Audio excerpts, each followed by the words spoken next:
Hello दोस्तों, good afternoon. कैसे हो आप सभी? आई होप आप सभी ठीक होंगे। तो दोस्तों, आज आप सभी को बसंत पंचमी की बहुत बहुत शुभकामनाएं, क्योंकि बसंत पंचमी जो आती है हमारे आसपास पूरे रंग बिरंगे हरियाली, हर प्रकार के फूल खिलते हैं। खासकर सरसों के फूल जो आजकल पूरे खेतों में दिखते हैं, तो उनको देख के बहुत ही अच्छा फील होता है।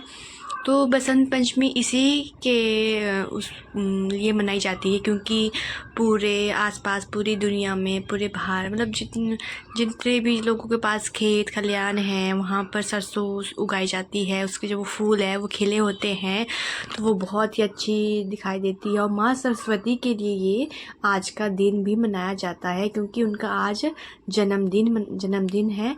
तो उस उपलक्ष्य में आज बसंत पंचमी मनाई जाती है।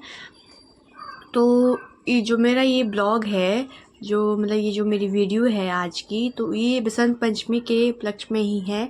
क्योंकि लोग बसंत पंचमी जैसे होती है कि हाँ बसंत पंचमी है, तो उसके बारे में लोगों को पता नहीं है कि बसंत पंचमी होती क्या है और ये क्यों मनाई जाती है, किस कारण से ये होता है कि पूरे दुनिया में इसको अलग अलग तरीके से अपने अपने तरीके से लोग मनाते हैं। कई जगह होली की तरह रंगों से खेली जाती है, फूलों से गाना गाते हुए। और अब यहाँ पे है तो हमारे जैसे यहाँ पर घरों में ये होती है, उनका जन्मदिन होता है आज, तो उनके लिए। और वैसे ही जैसे अब कई स्कूलों में भी आजकल स्कूलों में भी मनाई जाती है, लेकिन कई स्कूल ऐसे हैं जहाँ पर इसके बारे में चर्चा ही नहीं की जाती। जैसे छोटे छोटे त्यौहार होते हैं हमारी संस्कृति से जुड़े हुए, तो उनको बच्चों को पता ही नहीं है कि ये बसंत पंचमी और जितने भी त्यौहार हैं छोटे छोटे वो क्यों मनाए जाते हैं। तो इन बच्चों को पता लगे, तो इस शुरुआत तो हमको हम परिवार या घर से ही करनी होगी ना, कि हम लोगों को ही इनको बताना होगा, टीचरों को बताना होगा कि ये बसंत पंचमी मनाई क्यों जाती है। और ये हर छोटे छोटे त्यौहार हमें मनाने पड़ेंगे, तभी हम अपने बच्चों को अपनी संस्कृति से जोड़े रख सकते हैं।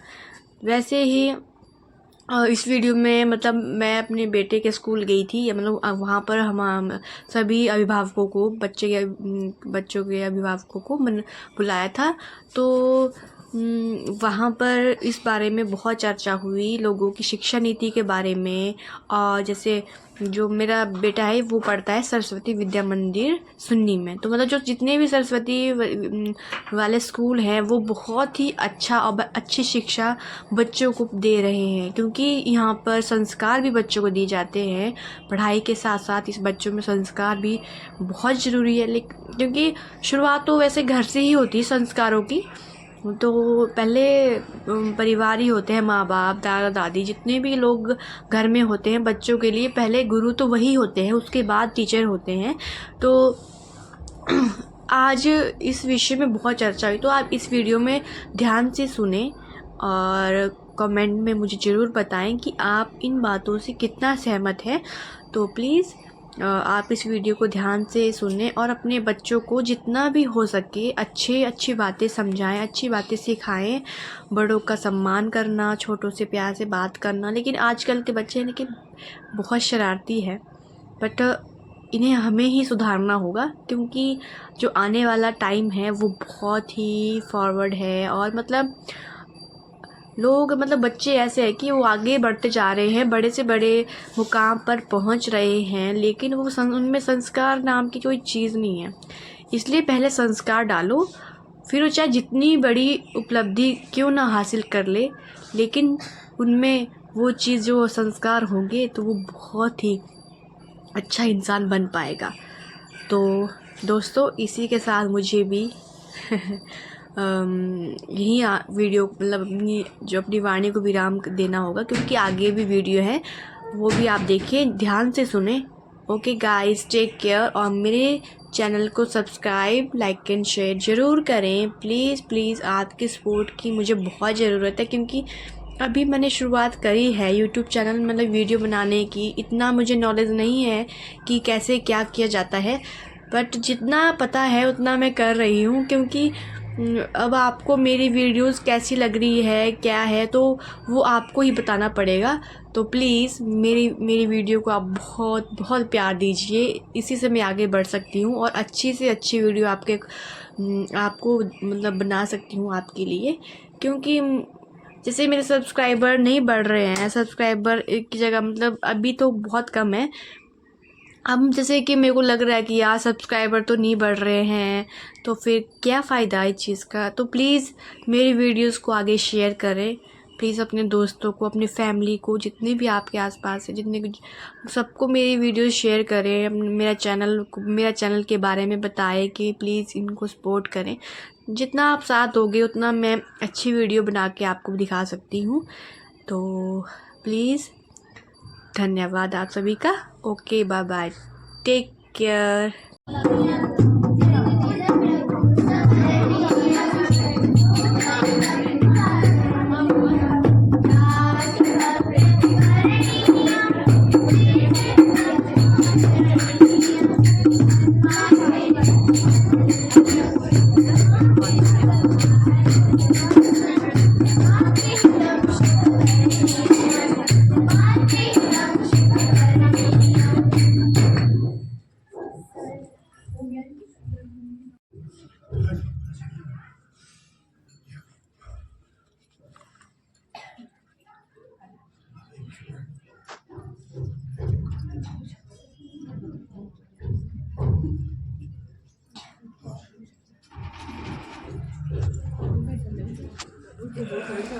खड़े ना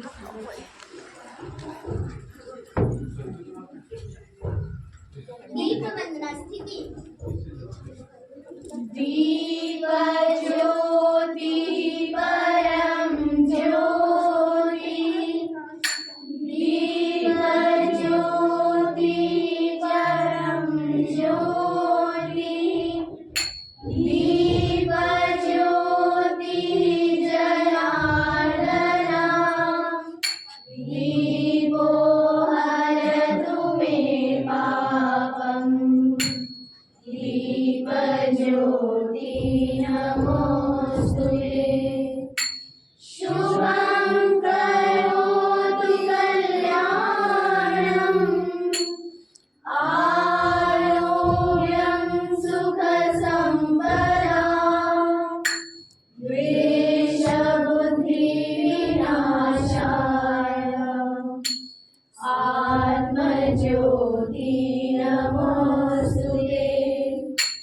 आत्मज्योतिरहिताय ब्रह्मज्योति नमोस्तुते। ब्रह्मज्योतिरहिताय गुरुज्योति नमोस्तुते।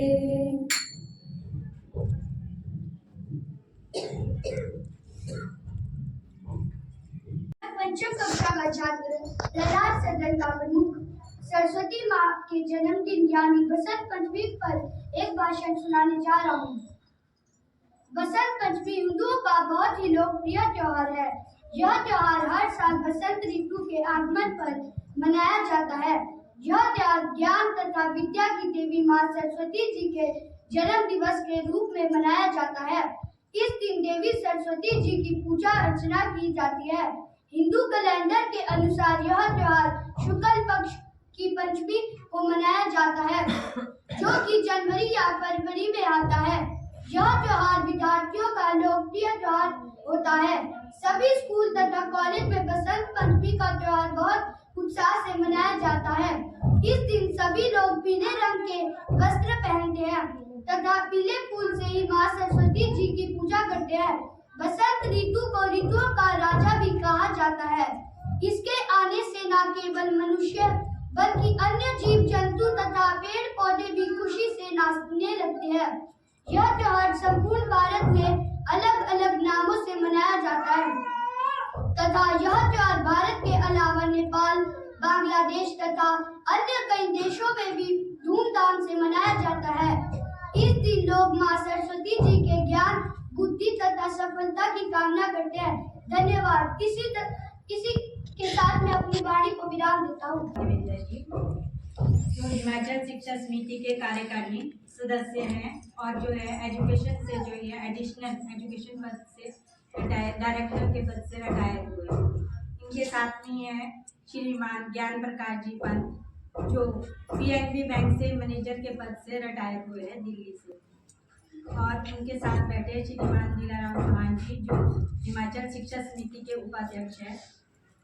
तो आज हमको जो है इनका मार्गदर्शन मिलने वाला है कि बसंत पंचमी क्या चीज़ है, समर्पण निधि और नई शिक्षा नीति के बारे में देवेंद्र जी का हम आपको जो है आशीर्वाद और इनके बारे में जो है ये बताएंगे। उससे पहले जो है मैं इनको सम्मानित करना चाहूँगी।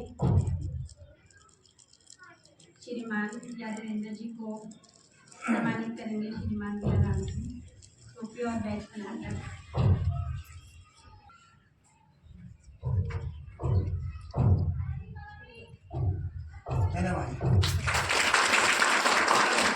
श्रीमान ज्ञान प्रकाश जी को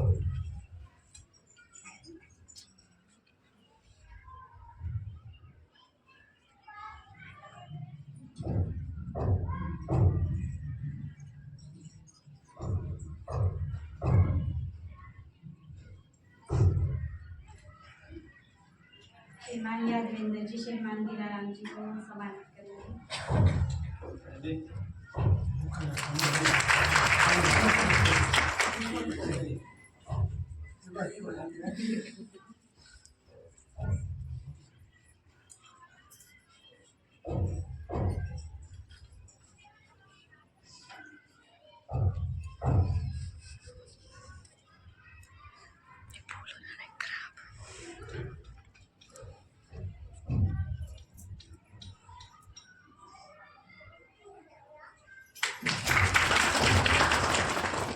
आपसे अभिभावक सम्मेलन में मैं स्वागत करती हूँ, अभिनंदन करती हूँ और आपका धन्यवाद भी करती हूँ कि आप सब जो है यहाँ आए। और बसंत पंचमी की जो आज कार्यक्रम है, जो बसंत पंचमी में सरस्वती देवी सरस्वती माँ का जो है आज जन्म दिवस है।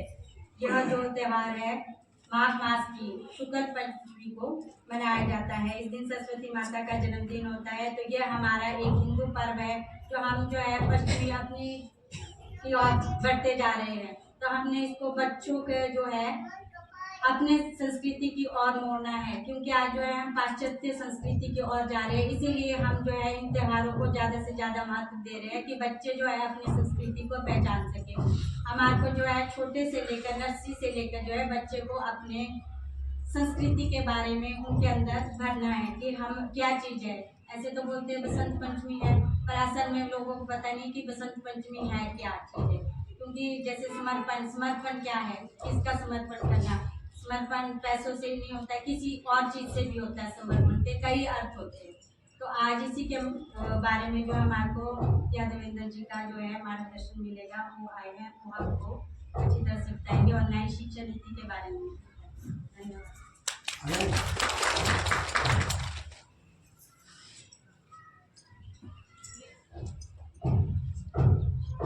सोचने बैठना है। सबसे पहले हम भारत माता की जय बोलेंगे, क्योंकि भारत माता हमारी माँ है। भारत माता की जय। बहुत शुरू है और वो बच्चे हमारे लिए अच्छे समाज के लिए मार्गदर्शन बने, समाज में अच्छा काम करें और माँ बाप के लिए भी इस तरह का नाम ऊंचा करें। इस तरह का इसलिए मैं बार बार अनुरोध करूँगा। अभी शायद कुछ बच्चे कुछ मांग रहे, कुछ राशि मांग रहे हैं। एक ने बोल दिया कि भीख मांग हमारे बच्चों से। अगर मैं वहाँ होता, किसने सुना होगा, अगर मैं होता मैं बोलता यार भीख नहीं है। आज से जो गुरुकुल करते थे ना हमारे पुरातन टाइम में, गुरुकुल समझ रहे ना, गुरुकुल आप वहाँ क्या जाते थे लोगों के पास जाके भिक्षा मांगे। उसको भीख नहीं बोलते, भिक्षा भिक्षा मांगी जाती थी। भिक्षा मांगकर उन स्कूलों का संचालन किया जाता। अरे शिक्षा सरकार का काम है ही, शिक्षा तो समाज का काम है। शिक्षा देना समाज का काम है और समाज में हम लोग हैं। अगर हम राशि को देते हैं विद्यालय चलाने के लिए, अध्यापकों की सैलरी के लिए, तो हम कोई आसान नहीं कर रहे हैं। उसके लिए आपके बच्चे को ये संस्कार भी दे रहे हैं। तो सरकारी स्कूल की बात ही मैं कर रहा हूँ। आखिर में शिक्षा का काम सरकार का था ही नहीं, लेकिन सरकारी बना दिया गया। शिक्षा का गुरुकुल क्यों खत्म किया गया हमारे? इसलिए किया गया गुरुकुल खत्म, ताकि गुरुकुलों को खत्म करने से अंग्रेजों को राज करने में बहुत सपोर्ट न किया। गुरुकुल खत्म क्यों रहे? उन्होंने देखा कि कारण क्या है, ये सारे जुड़े हुए क्यों हैं। आज मदरसों में तो मदरसे चल रहे हैं, गुरुकुल खत्म हो गए। आपको शायद मालूम नहीं होगा, जितना मंदिरों से पैसा आता है इकट्ठा होता है, सरकार अपने पास ले लेती है और उसके मदरसे चलाएंगे। मदरसे हमारा पैसा मंदिरों का, मदरसों में आपको किस तरह शिक्षा दी जा रही है? गुरुकुल में शिक्षा थी, गुरुकुल में शिक्षा थी ऐसी पूरे समाज को कैसे संगठित करना है, समाज में कैसे कार्य करना है, समाज को कैसे ऊंचा उठाना है। तो इसी संदर्भ में 2020 में ही राष्ट्रीय शिक्षा नीति, और आप लोगों को बहुत खुशी होगी इस शिक्षा नीति को बनाने में विद्या भारती का बहुत बड़ा योगदान। जो हम चाहते थे 50 सालों से 60 सालों से कि हमारी शिक्षा ऐसी हो, भारतीय संस्कृति का समागम, वो मौका आया 2020 और 2020 में इसरो के चेयरमैन थे, चेयरमैन वो चेयरमैन थे इसके, और एक शिक्षा नीति बनाई गई। और उस शिक्षा नीति की अगर मैं बात करूँ, उस शिक्षा नीति के मुख्य बिंदु में आपसे चर्चा करता हूँ। उसके 4 फेज है। मैं स्कूल वाली बात करूँगा अभी, 4 फेज। उसको बांटा गया 5+3+3+2, 5 जमा 3। अभी तक और शिक्षा की बात है 10+2, 110 तक और 11वीं और, लेकिन इसको बांट दिया गया 5+3+3+2, हो गए 12 साल। 3 साल का बच्चा स्कूल में जाएगा, वो स्कूल में जाएगा, लेके ऐसे ही जाएगा कि वो आप बैग लेके जाएगा, बॉटल लेके जाएगा दिमाग में, और बोलेगा तो जेल में आ गया, जेल में, उसको जेल में आ गया, उसको शिशु वाटिका में मिल जाएगा। आपको पता ही, शिशु वाटिका में ये नहीं होगा कि आप उसको गुस्सा भी करेंगे, नहीं, लेकिन तीसरे 3 साल का जब बच्चा आएगा, तो 3 साल का नर्सरी में बच्चा आएगा, 2 साल में नर्सरी में काम करेगा, और जब 5 साल 3 साल 5 6 साल का हो जाएगा, आएगा पहली क्लास में, तब भी उसको कोई एग्जाम नहीं हुआ, दो एग्जाम, सिर्फ खेल खेल में शिशु वाटिका में उसको पढ़ाया जाएगा।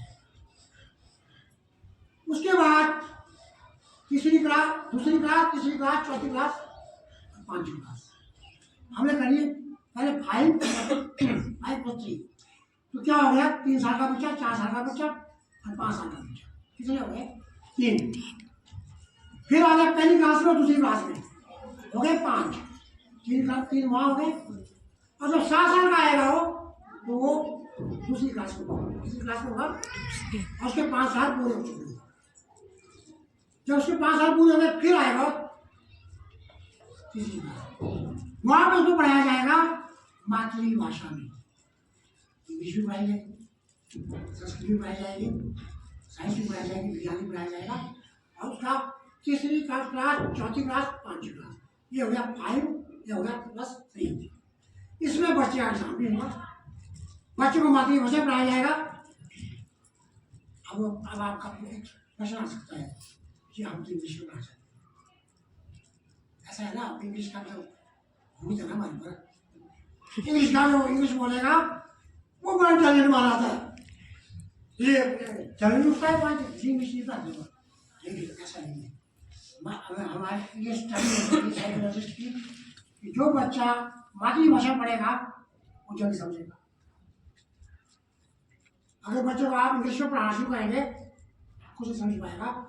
मातृभाषा में जब उसको पढ़ाएंगे, मातृभाषा में सर हिंदी पढ़ाओ या अपनी भाषा पढ़ाओ, राष्ट्रीय शिक्षा नीति में जोड़ दिया गया है मातृभाषा में, चाहे बंगाली है बंगाल, गुजरात गुजराती या हिंदी, इस तरह मातृभाषा में पढ़ाएंगे तो बच्चा जल्दी ज्ञान सीखेगा, उसका एग्जाम भी होगा। ये हो गया 5+3।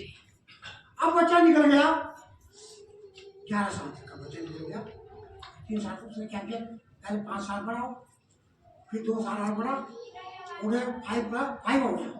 अब आएगा 6ठी क्लास में, 6ठी 7वीं 8वीं, अब आ गया +3। अब +3 में क्या होगा, बच्चा छठी क्लास में आया, वहाँ पे उसको सारे सब्जेक्ट पढ़ाए जाएंगे। संस्कृत मेन विषय होगा, मुख्य विषय क्या होगा, समझ रहे ना। सारे क्या हुआ, 5 + 3 + 3 + 2, ये समझ रहे मेरे यहाँ पर। अब क्या हुआ, छठी में बच्चा आया, उसको पढ़ाया जाएगा सारे सब्जेक्ट। संस्कृत मुख्य विषय होगा, म्यूजिक मुख्य विषय होगा, और उसके साथ साथ उसको एग्जाम भी होंगे। इसमें सबसे बढ़िया क्या आ गया, स्किल एजुकेशन। उस बच्चे को स्किल शिक्षा, ताकि वो अपना पढ़ने के बाद अपना रोजगार पैदा कर सके। इसके लिए क्या होगा, जैसे मान लो कोई बच्चा, वो टीचर के ऊपर डिपेंड करता है कि उस बच्चे का एटीट्यूड क्या है, पढ़ने के लिए क्या है। मान लो उसका इंटरेस्ट है इलेक्ट्रिसिटी में, उसको इलेक्ट्रिसिटी का स्किल का उसको ध्यान दिया जाएगा, उसको स्किल डेवलप की जाएगी। मान लो किसी कंप्यूटर में नॉलेज शौक है, उसको कंप्यूटर के बारे में स्किल से डेवलप किया जाएगा। या कोई बच्चा मान लो पढ़ाई कुम्हार जैसे होता है, बर्तन बनाता है, उसमें उसका इंटरेस्ट है, उसके घर वाले में उसमें इंटरेस्ट है, उसके घर वाले में उसे रोजगार में, उसको उस तरह का ही उसकी स्किल डेवलप की जाएगी। अब आप बोलेंगे कि स्टाफ कहाँ से आएगा, उसके लिए बड़ा अच्छा किया जाएगा शिक्षा में। उसके लिए जैसे लोकल लेवल में किसी को इंगेज कर दिया जाएगा, उसको बोलेंगे गेस्ट टीचर, वो आएगा, उस बच्चे को स्किल देगा, टीचर आ जाएगा, उसको कुछ ऑनलाइन दिया जाएगा, पैसे दिए जाएंगे, और वो अपने स्कूल में आएगा, आधे घंटे कोई घंटे को उस बच्चे को स्किल देगा। जैसे कंप्यूटर वाला आ जाएगा, या बिजली वाला, या कोई भी जो भी स्किल वो स्कूल में देनी है, वो टीचर वहाँ से आएगा, लोकल किया जाएगा। जैसे मान लो कोई किसी घड़ा बनाना है, जो कुम्हार हो गया, अभी जो कुम्हार है पढ़ा तो हो 5 लाख, लेकिन इसके पास क्या है, कौशल। इसके पास कौशल बड़ी इंपॉर्टेंट चीज है। अगर कौशल विकास हो गया तो जो बोल रहा रोजगार रोजगार रोजगार रोजगार, नौकरी नहीं मिलेगी। भूल जाओ, अभी बोलते ना कि नौकरी नौकरी नौकरी नहीं, रोजगार की बात करो। अगर मान लो किसी को खेती बाड़ी में इंटरेस्ट है, तो उसको उसी तरह से उसका कौशल विकास किया जाएगा। ये छठी संस्कृति, ये सबसे बढ़िया चीज ये है कि इसमें आदमी को कौशल विकास किया जाएगा, साथ साथ उसको सारे के सारे विषय भी पढ़ाए जाएंगे, और एग्जाम होगा, एग्जाम भी होगा। उसके बाद आ गया 9th 10th +1 ज्ञान विभाग होगा। अब क्या होगा, छठी 7वीं 8वीं हो गया, 9th 10th में क्या होगा, 9th 10th में अब एक चीज सबसे बढ़िया चीज क्या है इसमें, 9th 10th में बच्चे का स्ट्रीम सही होगा। अभी क्या होता है आपको बताइए, क्या होता है, मेडिकल, नॉन मेडिकल, कॉमर्स, इसमें क्या कर दिया गया, मान लो किसी बच्चे को बायोलॉजी में इंटरेस्ट है, लेकिन फिजिक्स में इंटरेस्ट नहीं है, वो चाहता है मैं बायोलॉजी के साथ हिस्ट्री पढ़ूँ, तो उसको उस तरह का स्ट्रीम देने की आजादी हो। अभी जैसा मैं मेडिकल लिया, मेरे को क्या पढ़ना पड़ेगा, तो बोलते नहीं है physics chemistry biology. Non medical लिया, फिजिक्स केमिस्ट्री मैथमेटिक्स। कॉमर्स लिया तो कॉमर्स के सारे सब्जेक्ट अकाउंटेंसी में। अब नहीं है, अब उन्होंने क्या कर दिया कि आप अपनी मर्जी स्ट्रीम सेलेक्ट करते हैं। अगर हिस्ट्री पढ़नी है, कहीं हिस्ट्री में इंटरेस्ट होता है, लेकिन फिजिक्स भी पढ़नी है, फिजिक्स भी पढ़ लेगा और हिस्ट्री पढ़ लेगा साथ में, क्यों उसको इंटरेस्ट है। अच्छा, जिसे डॉक्टरी बनना है उसको नहीं पड़ेगा मेडिकल, जिसे इंजीनियर बनना है फिजिक्स केमिस्ट्री मैथमेटिक्स। लेकिन जिसको और इंटरेस्ट है, मेरे शास्त्र में जाना है, मैंने अगर रिसर्च करनी है, मेरे हिस्ट्री में जाना है, मेरे IAS करना है, मैंने वो करना है, वो मर्जी अपनी सब्जेक्ट ले। ये सबसे बढ़िया चीज़ है, सबसे बेस्ट जो चीज़ आई है इसमें भारतीय शिक्षा नीति में, इसमें ये सबसे बढ़िया है कि अब स्ट्रीम का प्रेशर नहीं है, मेडिकल नॉन मेडिकल, अब आप कोई सब्जेक्ट लेते हैं। उसके बाद आगे आगे जाते रहो 11वीं। अच्छा, इसमें एक चीज़ और है, इसमें सेमेस्टर सिस्टम होगा, एग्जाम हर चीज एग्जाम होगा, जैसे +2 इस शिक्षा नीति का कहना ये बच्चे में बर्डन नहीं होगा। 6 महीने में जो पढ़ा उसका एग्जाम होगा और एग्जाम के बेस पे उसको आगे पास किया जाएगा। इस शिक्षा का मतलब ये है कि कौशल विकास भी करना, बच्चे को ज्ञान भी देना और बच्चे को इतना समर्थ बना देना ताकि वो रोजगार के लिए हाथ न फैलाए, वो अपने आप रोजगार पैदा करने वाला बने। ये सबसे मुख्य बात है। इसलिए मैं आपको कह रहा हूँ। तो अब क्या हुआ, 5 तो हो गए, नीचे +3 हो गए, तीसरी चौथी पांचवी क्लास। पहले तो हो गया नर्सरी, 2 साल नर्सरी, 3 साल फर्स्ट और सेकंड, 5 साल ये पूरे हो गए। तीसरी चौथी पांचवी 3 हो गए, छठी सातवीं आठवीं 3 हो गए। क्या हो गया, 5 + 3 + 3 +9 10 11 12 4। समझ गए शिक्षा का? किसी को बता रहा हूँ 5 + 3 + 3 + 4। 4 में मैंने आपको बता दिया। सिलेक्ट पढ़ेंगे आप, मेडिकल वाले मेडिकल में चले जाएंगे, कॉमर्स वाले कॉमर्स में चले जाएंगे, कुछ और ही पढ़ा हुआ है तो अपना स्ट्रीम चुने, उसके बाद चले जाएंगे कॉलेज। और कॉलेज में बहुत अच्छा करेंगे। मान लो बीए में चले गए, 1 साल पढ़े, 1 साल के बाद लगा कि नहीं करना, नौकरी लेनी कहीं रोजगार नहीं है। 1 साल उसने पास कर दिया। जब उसने पास कर दिया उसके बाद 3 साल के बाद उसको होश आया, नहीं मैं पढ़ना है। 1 साल उसने पास किया हुआ है, उसको मिलेगा सर्टिफिकेट। क्या मिलेगा? 4 साल बाद उसको याद आई, नहीं यार मैं तो बीए जो भी करना है, तो दोबारा आएगा कॉलेज में, फिर पढ़ सकता है। फिर वो BA2 करे, BA3 करे, BSc जो भी करना है उसको मौका है। उसको क्या है, अगर 1 साल किया तो सर्टिफिकेट, 2 साल का किया उसके बाद और चला गया कहीं घूमने फिरने तो डिप्लोमा, और 3 साल की अगर कर ली पूरी तो डिग्री। ये नहीं है कि अभी क्या होता है, मैं फर्स्ट ईयर में है उसके बाद नहीं पढ़ पाया, क्या वो खत्म हो गया, फर्स्ट ईयर खत्म, दोबारा करना पड़ेगा।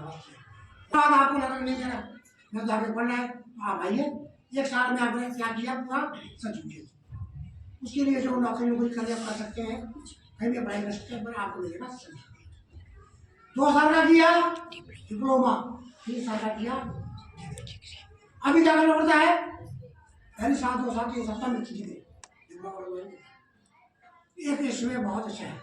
फिर उसके बाद आगे का तो इसलिए कहा जाऊँगा मैं, आगे तो रिसर्च वर्क है, रिसर्च वर्क में जाना, वो रिसर्च वर्क में चला जाए 4 साल का, और जो पोस्ट ग्रेजुएशन 1 साल की होगी, अगर 4 साल लगाए शुरू में तो जो MA की डिग्री होगी 1 साल की होगी, अगर 3 साल के बाद चाहता है करना तो 2 साल की होगी। फिर खत्म कर दिया गया, उसके बाद बच्चा PhD करे, रिसर्च में जाए, रिसर्च करे जो। तो मुख्य बात है इस राष्ट्रीय शिक्षा नीति ये है, इसमें प्रोत्साहन दिया गया है समग्र विकास। बच्चे में संस्कृत भी पढ़े, म्यूजिक भी पढ़े, योगा भी करे, एक्सरसाइज भी करे, फिजिकल एक्सरसाइज भी, वो हर तरह से स्ट्रॉन्ग हो। क्योंकि हमारा मतलब ये था, हमारी जो हमारी पद्धति थी उसमें ही था, बौद्धिक रूप से जो हो और शारीरिक तरीके से तेज हो और तेज हो। इस शिक्षा का मतलब ये है जो बच्चा है उसका समग्र विकास हो, जिसको संपूर्ण विकास बोलते हैं, और ताकि उसका संपूर्ण विकास हो। और आपको बता दूँ संस्कृत उसमें कंपल्सरी कर दी गई है, क्योंकि बिना संस्कृत के ज्ञान के ना हमारे वेदों का अध्ययन हो सकता है, ना हमारी किसी और ग्रंथ का अध्ययन हो सकता है। संस्कृत को क्या बनाया गया, संस्कृत को कंपल्सरी की गई है, वो अच्छी बात है। इंग्लिश भी पढ़ो, संस्कृत पढ़ो, और इसमें एक और मौका है, आप किसी भी फॉरेन लैंग्वेज को पढ़ सकते हैं। मान मैंने सोचा जर्मनी पढ़नी, मैंने जर्मनी पढ़ सकते हैं। आपको लगा मेरा फ्रेंच पढ़नी है, फ्रेंच भी पढ़ सकते हैं। आपको लगा मुझे चाइनीज पढ़नी है, चाइनीज पढ़ सकते हैं। इसके साथ साथ बहुत बड़ी बड़ी यूनिवर्सिटीज, बहुत फॉरेन यूनिवर्सिटी, बड़ी अच्छी अच्छी यूनिवर्सिटी, उनको भी मौका दिया गया है कि वो यहाँ आए, यूनिवर्सिटी स्थापित करें, और यूनिवर्सिटी स्थापित करके वहाँ अच्छी अच्छी शिक्षा बच्चे प्राप्त कर सके हमारे भारत। ये मुख्य बात है मैंने आपको बताई थी राष्ट्रीय शिक्षा नीति की। और उसके साथ साथ मैं आपको बता दूँ कि शिक्षा नीति को इम्प्लीमेंट करने वैसे 2030 तक लिया है इसका टारगेट, 2030 तक ये पूरी तरह से इम्प्लीमेंट हो जाएगा, इसका पूरा कार्यान्वयन हो जाएगा। अभी शायद शिशु वाटिका शुरू कर रहे हैं, यहाँ शिशु वाटिका शायद बनी गई होगी, तो मेरा आपसे एक अनुरोध रहेगा कि शिशु वाटिका में आप ज़्यादा बच्चों को लाएँ। ये एक बात ठीक है कि उस स्कूल में जाना अच्छा है, ऐसा मैंने आपको बार बार बता दिया।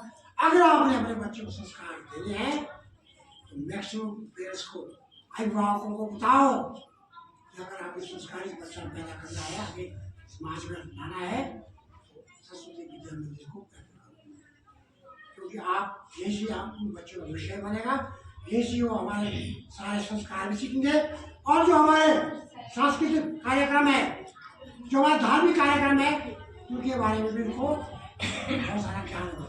ये कहीं नहीं बनाया जा रहा है, सरकारी स्कूल में जाना, वहाँ कोई संस्कृति वंदना नहीं है, वहाँ वही है ढाला आए, कोई बात नहीं होगी सरस्वती की, कोई बात नहीं होगी सरस्वती विद्या की देवी है, कुछ नहीं होगा, वो अपने आप पढ़ ले तो अलग बात है। यहाँ तो आप लोगों को बताया जा रहा है कि सरस्वती जो विद्या की देवी है और कितनी, उसका कितना महत्व है, ये कहीं नहीं बताया जाएगा वो। और आप लोगों से मेरा अनुरोध है कि आप जब घर जाए बच्चों को बताएं इस उत्सव के बारे में, ये उत्सव क्या, सारे उत्सवों के बारे में, रक्षाबंधन का क्या पर्पज है, उसका क्या पर्पज है, सब त्योहारों का जब तक आप पर्पज नहीं बताएंगे, उद्देश्य नहीं बताएंगे, तो बच्चे को नहीं लगेगा। इसलिए मैंने आपको रामायण दिखा दिया, तो महाभारत का भी है। महाभारत में क्या हुआ, महाभारत में ये तो शुक्र से सीरियल लग गए रामायण महाभारत, उससे आप लोगों को भी ज्ञान हुआ, बातों को ज्ञान हुआ। ये तो सीरियल ना होते तो शायद हमें भी ज़्यादा इसका ज्ञान ना होता। इस तरह से ज़्यादा नहीं कहूँगा, आप लोगों से मेरा एक ही अनुरोध है कि आज बसंत पंचमी के अवसर पर आप सब लोग कसम खाएं, सौगंध खाएं कि अपने बच्चों को हम संस्कार देंगे और लोगों को भी प्रेरित करेंगे इस विद्यालय में एडमिशन में। और ये बात मत करना कि बच्चे भीख मांग रहे हैं, ऐसा कुछ नहीं है, ऐसा उनको बोला करो। नया होता मैंने बोला था कि भीख नहीं मांग रही, ये भिक्षा मांग रहे हैं। और हमारे गुरुकुल भिक्षा से चलते थे, भिक्षा देते थे, बोलते थे भिक्षा देते थे, किसी ने अनाज दे दिया, किसी को दे दिया, और जो गुरु होता था वो बच्चों को कहता था उसी शिक्षा उसी पैसे से, उसी राशि से। लेकिन गुरुकुल खत्म हो गए। मैं आपको बार बार फिर कह रहा हूँ, शिक्षा सरकार का काम नहीं है, नहीं है, नहीं है। शिक्षा देना समाज का काम है। शिक्षा को जो स्कूल है, विद्यालय है, वो समाज में है। समाज का काम है, दायित्व है कि उनके बच्चे पढ़े, उनका दायित्व है कि वो बच्चे को पढ़ाने के लिए अपना तन मन धन दे। इन शब्दों के साथ मैं फिर एक बार सरस्वती